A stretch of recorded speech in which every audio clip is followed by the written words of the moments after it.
ni mu demee woon noonu pour créer en un moment donné l'histoire va juger comme on le dit souvent l'histoire a même déjà jugé parce que côté boobu moom côté opacité boobu ci régime Macky Sall histoire jugé na ko Sénégalais yi mere nañ ko lu bari lu tax tey mu ñàkk nguur régime am boobu affaire ñàkk transparence ci justice bi ak justice ci loo xam ne dëgg la ak yoo xam ne sax mën na am tam du dëgg ñu rajouté ko ci mais en tout cas amoon na aussi prêté na flanc ci à un moment donné voilà am na ko expert bu mu fi invité keroog mu ne li gënoon grave mooy que ni procureur bu directement ministre de la justice dem seeti président au palais directement nee na ça ne se fait pas waaw yu mel noonu donc yooyu c'est des pratiques yu ak wax ne je mets les coudes sur certains dossiers ça ne se fait pas c'est-à-dire que tu peux le faire ça ne se dit pas ak par exemple affaire pétrole bi ki ne ceux qui savent ne parlent pas ceux qui ne parlent pas ceux qui ne savent pas parlent waaw yow boo parlé wul kay yow yaa yore baatu sénégalais yi nga ne leen dossier bi nii la demee soo boo waxul ñeneen ñi wax lu leen neex mais bien sûr bon donc loolu kon 3 procureurs yi sortie bi ñu def c'est intéressant maintenant il y a de l'argent dans les caisses on a 15 milliards pour le moment waaw ak ñi war a ñëw waaw léegi cour de justice bi mu ngi ñëw ministre yi ce qui est intéressant ici et je pense que moom cour des comptes kii bi wax nañ ko ñoom procureurs yi wax nañ ko ak tam le ministre de la justice l'avait dit vraiment l'objectif finalement c'est pas forcément jàpp ay nit tëj mais surtout d'abord récupérer de l'argent public effectivement alors que Sénégal yi bëri bu mu yendu këram nañ ko tëj nangam bon ku ñu war a tëj nañ la tëj parce que li yoon wax moom mënoo ci échapper c'est-à-dire que procureur bi lu mu la yërëm am na loo xam ne boo ko defee moom mënoo fexe ba procureur bi dina kii nañ ko tëj parce que su waxul nañ ko tëj rek moom ci boppam day wàcc charte boobu code pénal bi ni mu tëddee waaw kon nag li gën a wóor mooy nga bañ a def loo xam ni code pénal bi du wax ñu tëj la bon maintenant récupérer l'argent public mais loolu bépp réew muy dox ci yoon di dox ci transparence effectivement dañ ko war a def bu àndee ku ñu war a tëj ndax code pénal bi moo wax loolu ñu tëj ko bu fekkee àndul ak ñu war ko tëj man par principe tëj dafa war a nekk warul nekk système bi warul nekk li gën a bari exception la war a doon waaw am d'ailleurs exception yooyu code pénal bi wax na ko kon gaaw a tëj ak tëj ñu bari comme ni ko yenn waa Pastef fi yaakaare du loolu forcément muy justice te loolu ministre de justice wax na leen ko procureur itam wax nañ leen ko ne leen li gën a am solo mooy récupérer de l'argent public maintenant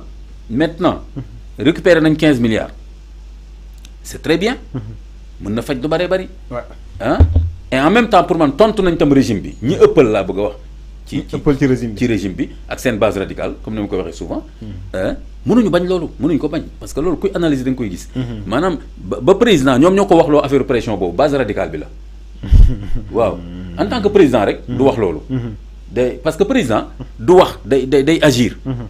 su amee ay remontées nee nañ ne ça c'est le plus informé comme su maanaam maa ngi remettre en cause loolu mais en tout cas il est très informé waaw et surtout il doit être très informé de la marche des institutions du pays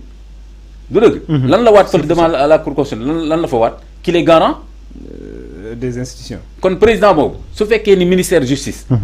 am na yoo xam ne leeru fa wala nu muy doxee du noonu day agir à travers son premier ministre agir à travers en tout cas ay instruments yoo xam ne loi bi jox na ko mais wax peuple bi mettre leen la pression loolu moom c'est pour un message pour la base radicale de Pastef maa ngi koy waxaat léegi de toute façon dama lay wax benn affaire xam nga président soo ne peuple bi mettre leen la pression war nga leen wax tam nu ñu koy mettre te boobaa di nga am problème di nga ba nan la ñuy mettre la pression nga définir cadre bi nga indi problème voilà kon mu nga maintenant 15 milliards récupéré nañ ko xam nga lu ma bëgg a wax foofu aussi au niveau de Pastef dama leen bëgg a wax ni analyse la même soo tuddee parce que analyse la c'est-à-dire que reddition de compte bi dama yaakaar ni ñoom dañ ko surestimer benn ci ñaari niveau benn bi yaakaar nañu tëj nit ñu bari ak ay kilifa mooy tax ñu ne voilà ñu ngi def reddition de compte benn ñaareel bi récupérer xaalis bu bari da indi yokkute ci réew mi ñaar yëpp erreur la nañ commencé bu mujj bi mooy xaalis bi 15 milliards xaalis la du xaalis mais 15 milliards quand même par rapport ak li ñu soxla ci budget ak investissement yi ñu soxla quand même su fekkee ni loolu la ñuy xaar pour mën a soqali Sénégal je pense que quand même emprunt obligataire bi ñu mujjee def rek ñaata la 300 et quelques je pense voilà donc su fekkee ni pendant 6 mois nga récupérer 15 milliards c'est très bien mais bu fekkee ni déjà mën nga dajale 400 milliards en 6 jours ba nga tëj ko sax ne dafa bari ça veut dire que kon il faut pas trop compter sur l'argent public qui va être récupéré. Mais bravo aux magistrats, parce que tout simplement, au nom de quoi, moi, les Sénégalais, parce que des politiques, c'est un élément de langage, avec yenn fonctionnaires véreux, yaakaar ni ñoo gën Sénégalais bi toog ci suuf naaj tàng bi fii di liggéey di am benn 1000 francs par jour wala du ko am yéen saay léegi yow parce que sol nga sa costume nekk ci benn position dans la fonction publique au lieu d'être un agent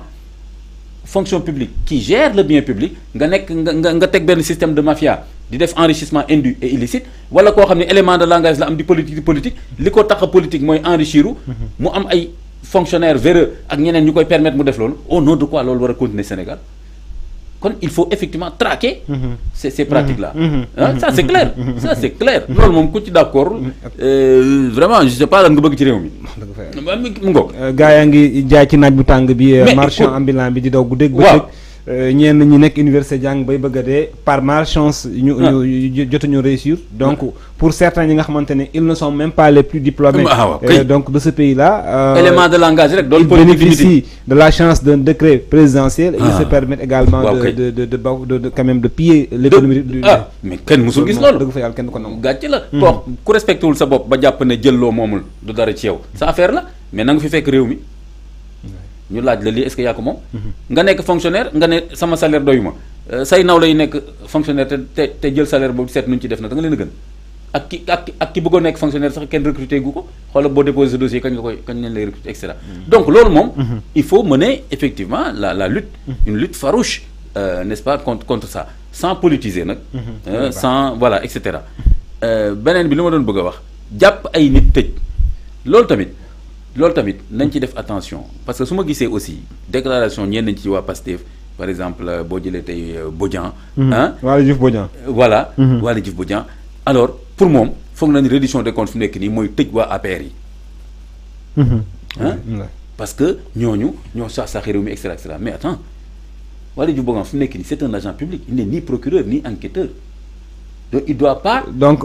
jouer le rôle de la justice. Donc ñu si bëri également ci régime bi war nañu également yamale seen kàddu te ñu bàyyi justice bi def liggéeyam. Oui. Parce que aussi tracter bien mal acquis ou bien la reddition des comptes. c'est man dama naan warul nekk ci li nga xamante ne nii ci la ñuy xaar peut-être que c'est vrai que ñoom ñooy définir la politique judiciaire du pays aussi. mais définir nañu ko ba pare. mais liggéeyu justice la. bokkut ak réalisation yi nga xamante ne ñu ngi ciy xaar ce régime là. Waly Diouf Bodian par exemple le directeur du CDC par exemple on leur demande des résultats par rapport au poste où ils sont nommés actuellement c'est-à-dire que ñoom ci li ñu leen jox ci port gañ nekk ci CDC gañ nekk nan lañ fa defee ak nan lañ fa jubandale le reste nag y a un procureur y a un ministre de la justice y a des magistrats qui sont là et qui sont très compétents également pour faire ça. C'est liggéey la et séparation des pouvoirs. Donc je pense que également la séparation des pouvoirs. Un agent public n'a pas le droit d'interférer. Même le premier ministre fait des erreurs d'interférer. ma jox la. Waly Diouf Bodian fi mu nekk nii nañu expliquer ñun écart de chiffre entre ANSD li mu wax ak moom li mu wax. y a un problème chaque jour nga interpellé ko.